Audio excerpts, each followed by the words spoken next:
7 ভাগে কুরবানি করলে আমার কুরবানি কি বাতিল হবে? বাতিল হবে এই কথা বলা যাবে না। মতভেদ যেটা সেটা হচ্ছে ব্যক্তির পক্ষ থেকে না পরিবারের পক্ষ থেকে, এটা নিয়েই বেশি মতভেদ।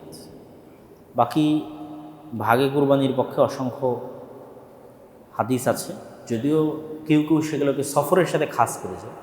বেশিরভাগ ঘটনাগুলো সফরে, ওটাই কেউ কেউ এটাকে সফরের সাথে খাস করেছে, যে শুধু রাসূল সাল্লাল্লাহু আলাইহি ওয়াসাল্লামকে শুধু সফর অবস্থাতে এটা করতে দেখা গেছে। আর কেউ বলেছে যেটা উনি সফরে করেছেন সেটা তো বাস্তব জীবনেও করা যাবে। এখন আমাদেরকে কি চিন্তা করতে হবে? আমাদেরকে চিন্তা করতে হবে বিতর্কের ঊর্ধ্বে ওঠা, বিতর্কের ঊর্ধ্বে ওঠা। আমি অনেক সময় হানাফিদের সাথে যখন কথা হতো তখন বলতাম যে দুনিয়াতে এরকম কোনো আলেম আছে নাকি যে বলেছে সূরা ফাতিহা পড়লে সালাত বাতিল হবে?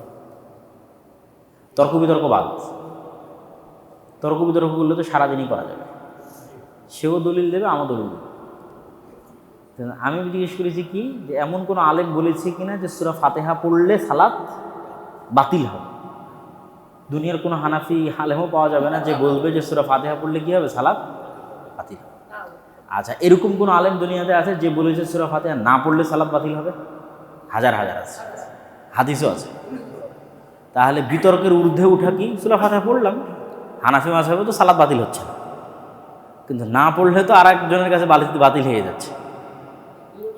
তো ইবাদতের ক্ষেত্রে সবচেয়ে নিখুঁত এবং সর্বোচ্চটা মাথায় রেখে করাটা উচিত। যে একটা ইবাদত, যেটা আজকে বক্তব্যের মতো বললাম, যে একটা ইবাদত করবো আল্লাহর সন্তুষ্টির জন্য, একটা স্যাক্রিফাইস করবো, সেটা নিয়ে তর্ক বিতর্কে আমার যাওয়ার কী দরকার? যেখানে রাসূল সাল্লাল্লাহু আলাইহি ওয়াসাল্লাম 100টা কুরবানি দিয়েছে, সেখানে আমি কেন একটা কুরবানি একাই দিতে পারবো না? বেশি বেশি এটাতে অংশগ্রহণ করা উচিত।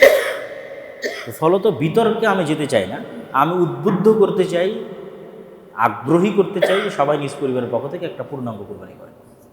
জায়েজ না জায়েজের হিসাবে গেলে অনেক আলোচনা আছে, অনেক তর্ক বিতর্ক হবে, সেগুলো করে লাভ নয়। আপনার ইবাদত যাতে নিখুঁত হয় সেটার জন্য আপনাই চেষ্টা করবেন।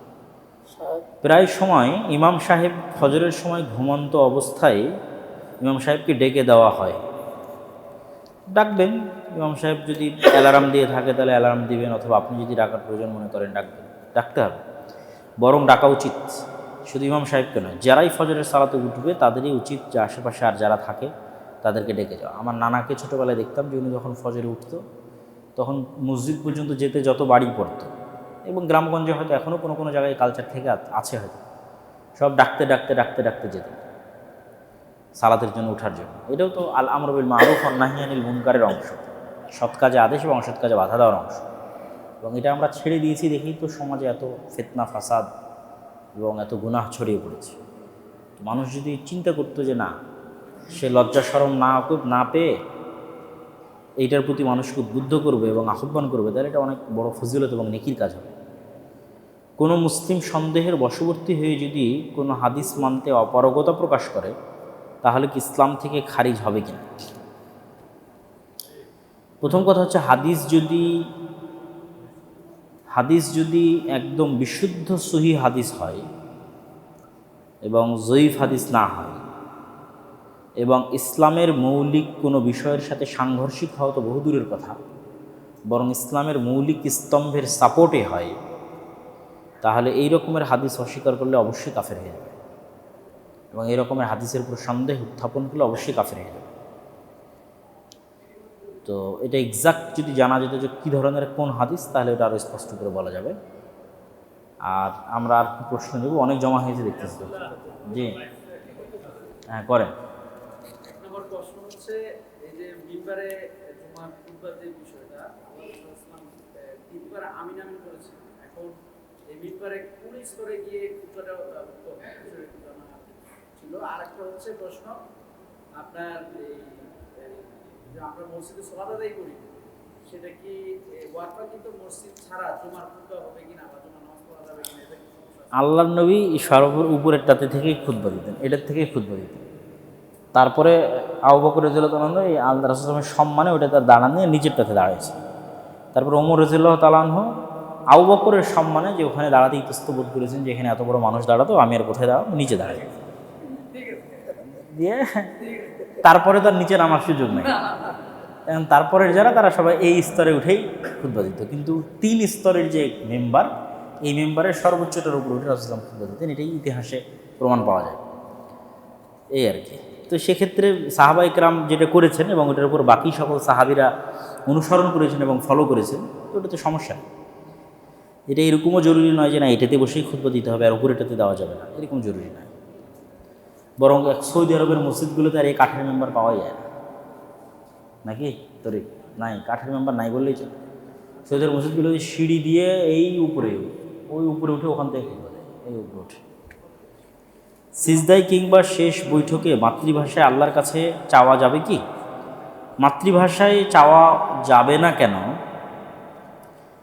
দোয়ার এমন কোনো অধ্যায় আমার জানা নাই যেই দোয়ার বিষয়ে নবী রাসূলদের দোয়া পাওয়া যায় না। এমন কোনো বিষয় যদি হতো যেটার বিষয়ে নবী রাসূলদের দোয়া নাই, তাহলে সেটা চিন্তা করা যেত। যেহেতু দোয়ার বেশিরভাগ পয়েন্টই নবী রাসূলদের দোয়া আছে, তো ওটাই ফলো করতে হবে, ওটাতে কবুল বেশি হবে। যেহেতু ওই দোয়াগুলো একবার কবুল হয়েছে, মানে বিপদে পড়লে লা ইলাহা ইল্লা আনতা সুবহানাকা ইন্নী কুনতু মিনাজ জালিমিন, এই দোয়া একবার কবুল হয়েছে, এই আওয়াজ, এই সাউন্ড একবার অ্যাকসেপ্টেড। আল্লাহ সুবহানাহু ওয়া তাআলার যে পৃথিবী পরিচালনার যে সিস্টেম, মেকানিজম, টেকনোলজি যেটাই আছে তার মধ্যে এই সাউন্ড একবার অ্যাকসেপ্টেড, তার মানে এটা একটা অ্যাকসেপ্টেড সাউন্ড। সুতরাং ওইটাই আপনি যদি উচ্চারণ করেন ওটা অ্যাকসেপ্টেড হবে, হওয়ার সম্ভাবনা চান্স বেশি। ঠিক আছে, আপনি বিপদে পড়েছেন, আপনার মতো ভাষায় আপনি মন খুলে বলতে চাচ্ছেন, এটা একটা ভিন্ন বিষয়। কিন্তু বিপদ তো বিপদ, সব বিপদই বিপদ। ঝড় উঠেছে বিপদ, নৌকা ডুবে যাচ্ছে বিপদ, অ্যাক্সিডেন্ট করেছেন বিপদ, সবই বিপদ। বিপদে লা ইলাহা ইল্লা আনতা সুবহানাকা ইন্নী কুনতু মিনাজ জালিমিন। এরপরেও যদি মানুষের মনে হয় বাংলায় বলবো, তো সালাতের বাইরে হাত তুলে দোয়া করতে পারে। স্যার ম্যাডাম আসলে কি দাঁড়িয়ে সম্মান জানাতে হবে? না। কারো কাছে টাকা ধার নেওয়ার পর তাকে ফিরিয়ে দেওয়া সম্ভব না, যেমন সে মারা গেছে অথবা তাকে পাওয়া যাচ্ছে না, তাহলে মসজিদে ওর নামে দান করলে হবে কি? হবে। আর 3টে প্রশ্ন আমরা আপনাদের মধ্যে থেকে নিব, ওটার উত্তর দিচ্ছি। একটা,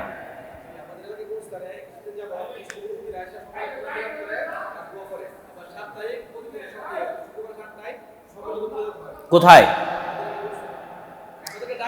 এগুলো বেদাত, এগুলো নিঃসন্দেহে বেদাত। ওই পিছনের ভাই,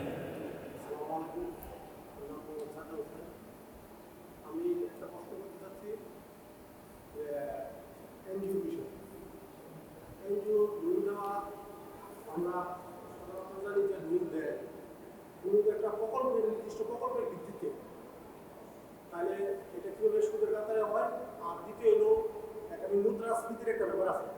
1 লাখ টাকা এক বছরের মুদ্রাস্ফীতি 9% হলে 18,000 টাকা।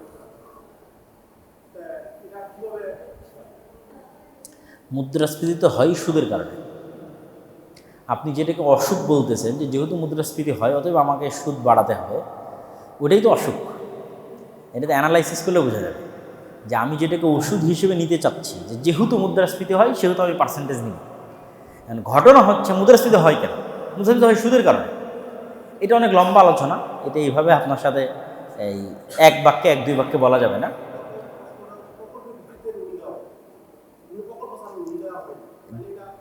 তো সেইটার কেন সেটা আপনি হালাল বলতে চাচ্ছেন, মানে প্রকল্পের ভিত্তিতে লোন নিলে কেন হালাল হবে আমাকে বুঝান, আপনি বুঝান।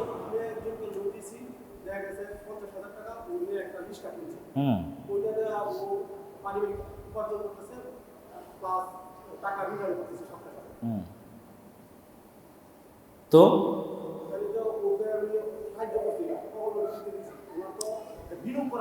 টাকা যেটা রিটার্ন নেবেন সেটা যেটা দিয়েছেন তার চেয়ে বেশি না কম?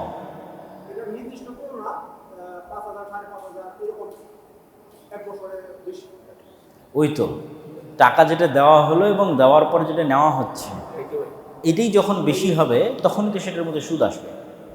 আর ব্যবসা মানে এটা না। ব্যবসা মানে হচ্ছে আমি তোমাকে 50,000 টাকা দিয়ে তোমাকে এই রিক্সা কিনে দিলাম, এই রিক্সা তুমি চালাবা, প্রতিদিন যায় হয় রিক্সা ভাড়া দিলাম, রিক্সার ভাড়া প্রতিদিন 1,000 টাকা, অতিরিক্তটা আমাকে দিবা। অথবা রিক্সার মালিক তুমিও এবং আমিও, রিক্সা থেকে যা ইনকাম হবে অর্ধেক তোমার অর্ধেক আমার। এই জিনিসগুলোতে লাভ এবং লোকসান দুটিরই রিস্ক উভয়ে নিচ্ছে, এটাই হলো ব্যবসা। আর যখনই আমি একটা জিনিস দিচ্ছি এবং তার সাথে কোনো রিস্ক এবং ঝুঁকি আমি না নিচ্ছি, মূলত আমি তাকে টাকা লোন দিচ্ছি, ওই টাকার বিপরীতে আমি আবার বেশি টাকা নিচ্ছি। এটা কোনো বিজনেস না, এটাই সুদ। এটা হলো বিজনেস আর সুদের, এটাই পার্থক্য। ব্যাস, জাযাকাল্লাহ খাইর। হ্যাঁ,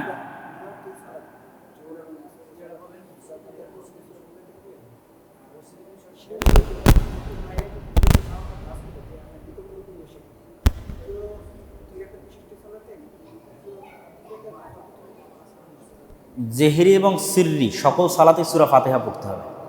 আর মসজিদের যে প্রশ্ন করা হয়েছে, এটা আমাদের শেষ প্রশ্নের উত্তর দিচ্ছি, যে ওয়াকফের মসজিদ।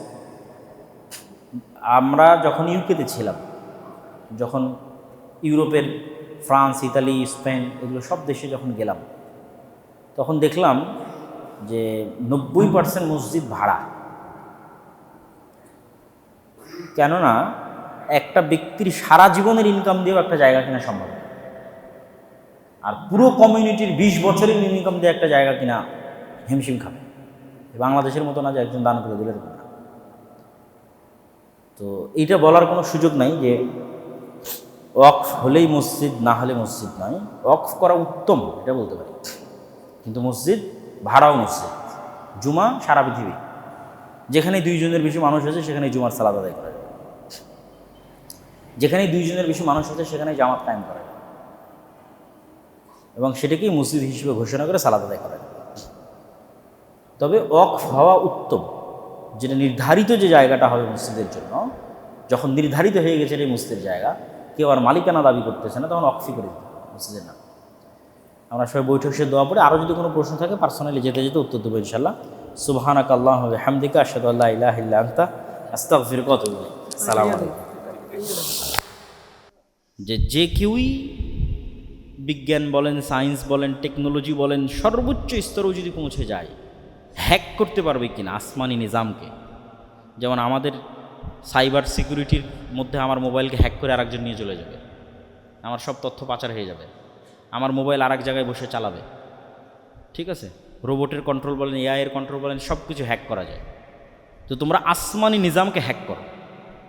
তোমাদের সায়েন্স এবং টেকনোলজি যত সর্বোচ্চ স্তরে পৌঁছে, এই চ্যালেঞ্জ এখনও অব্যাহত, যে আসমানের যে নিজাম, এই নিজামকে তোমরা হ্যাক করো।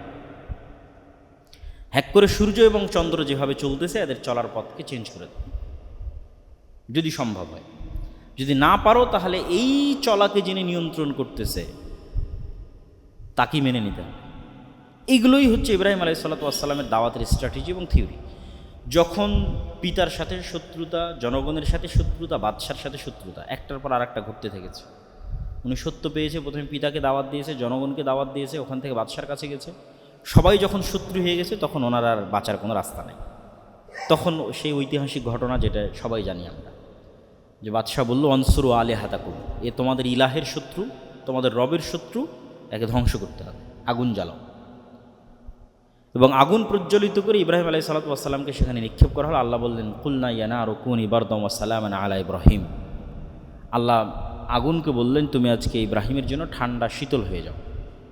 এবং ইব্রাহিম আলাইহিসসালাতু ওয়াসসালাম যখন আগুন শেষ হয়ে যাওয়ার পর বের হয়ে আসতেছেন, তখন অক্ষত, এবং অক্ষত অবস্থায় যখন বের হয়ে আসতেছেন, তখন বাদশাহ বুঝলো যে তাকে যেহেতু হত্যা করা সম্ভব হচ্ছে না, সেহেতু তাকে দেশ ছাড়া করাই সবচেয়ে সহজ উপায়। আর আল্লাহর পক্ষ থেকেও ইব্রাহিম আলাইহিসসালাতু ওয়াসসালাম হয়তো হিজরতের জন্য অনুমতি প্রাপ্ত ছিলেন।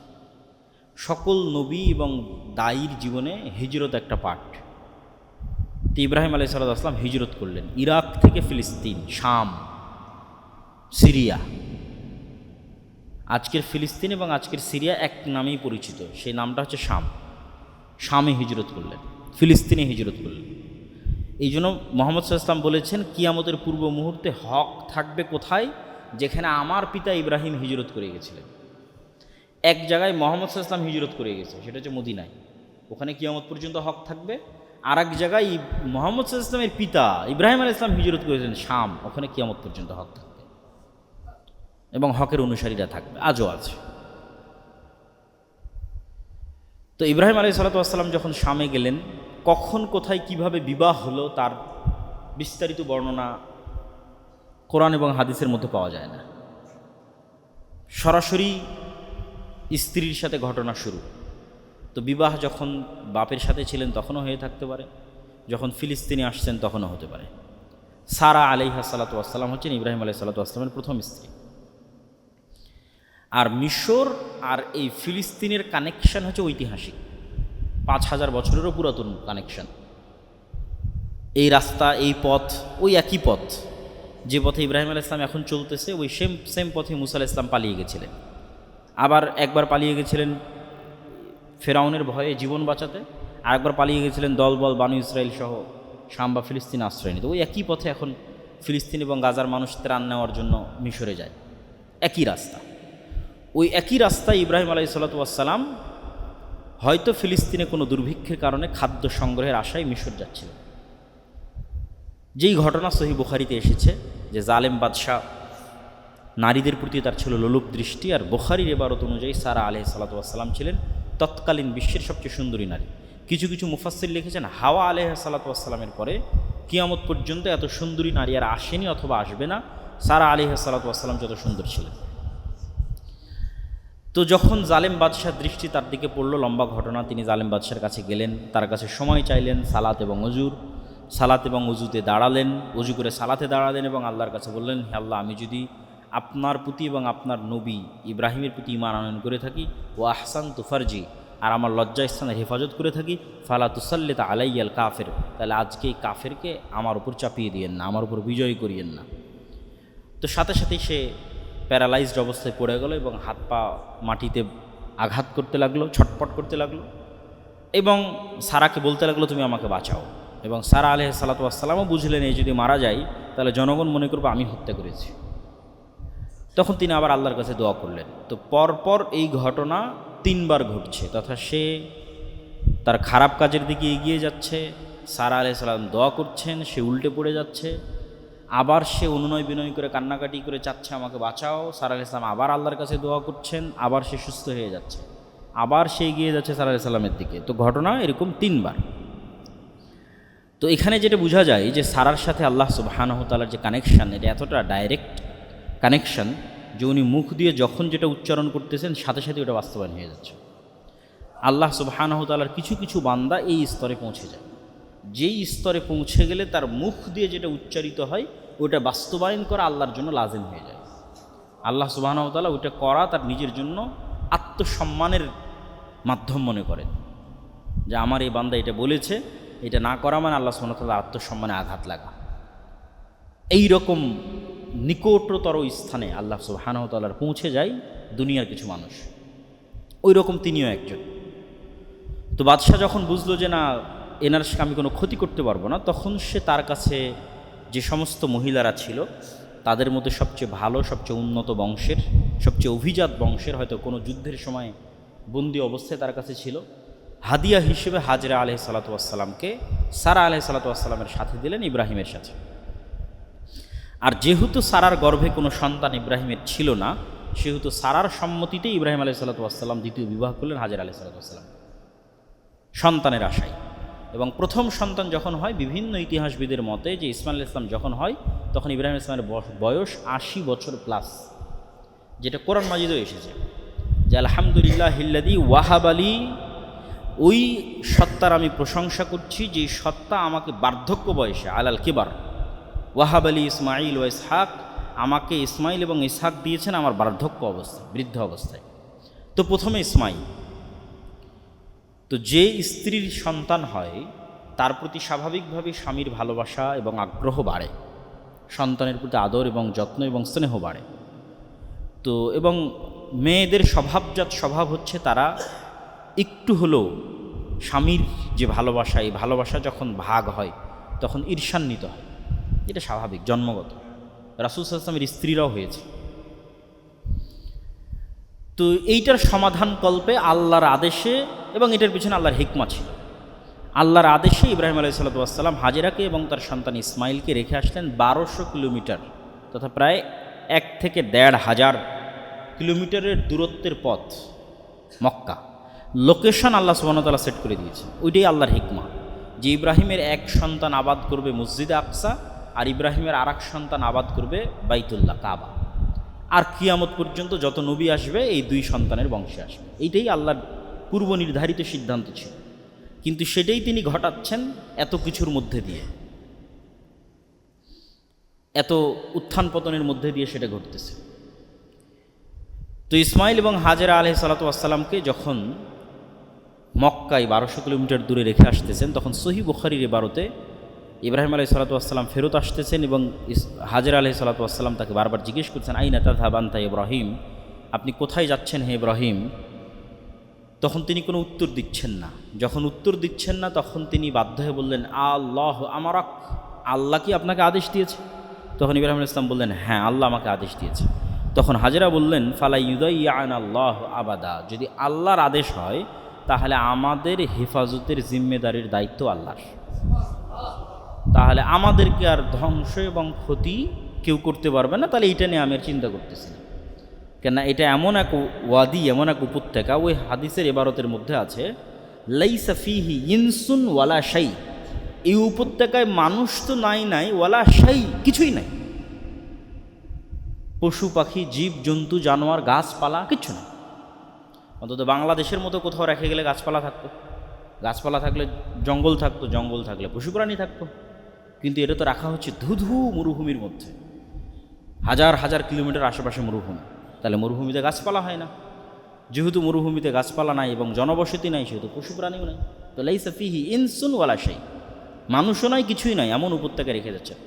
এবং একই কথা কোরআনে ইব্রাহিম আলাইহিস সালাতু ওয়াস সালাম যখন হাজেরাকে রেখে আড়াল হলেন পাহাড়ের, তখন তিনি যখন আল্লাহর কাছে দোয়া করতেছেন তখনও ওই জায়গায় আছে, আল্লাহুম্মা ইন্নী আসকানতু মিন যুররিয়াতি বিওয়াদিন গায়রা জি যারইন ইনদা বাইতিকাল মুহাররম, হে আল্লাহ, আমি এমন উপত্যকায় আমার স্ত্রী সন্তানকে রেখে যাচ্ছি, গায়রা জি যারইন, যেখানে একটা গাছপালাও নাই। এটা কোরআনের আয়াত, এমন উপত্যকায় রেখে যাচ্ছে। এবং সেখানে ইব্রাহিম আলাইহিস সালাতু ওয়াস সালাম যখন তার সন্তানদেরকে সেখানে রেখে যান, তখন তিনি যে দোয়া করেছেন, এই দোয়ার ধারাবাহিকতা, যেটা বললাম যে হে আল্লাহ, আমি আমার সন্তানদেরকে এমন উপত্যকায় রেখে যাচ্ছি যেখানে কোনো গাছপালা নাই, কেন? রব্বানা লিইয়ুকিমুস সালাহ, হে আল্লাহ, তারা যেন এখানে সালাত কায়েম করতে পারে। ইব্রাহিম আলাইহিস সালামের দোয়াগুলোর মধ্যে সালাতকে খুব কানেক্টেড পাবেন। সালাত খুব ইম্পর্টেন্ট একটা কাজ, মানুষের জীবনের সবচেয়ে জরুরি কাজ, যে আল্লাহ, আমি এদেরকে রেখে যাচ্ছি যেন এরা এখানে সালাত আদায় করতে পারে। ফাজআল আফইদাতাম মিনান নাস তাহবি ইলাইহিম, হে আল্লাহ, দুনিয়ার মানুষের অন্তরকে এই শহরের দিকে করে দেন।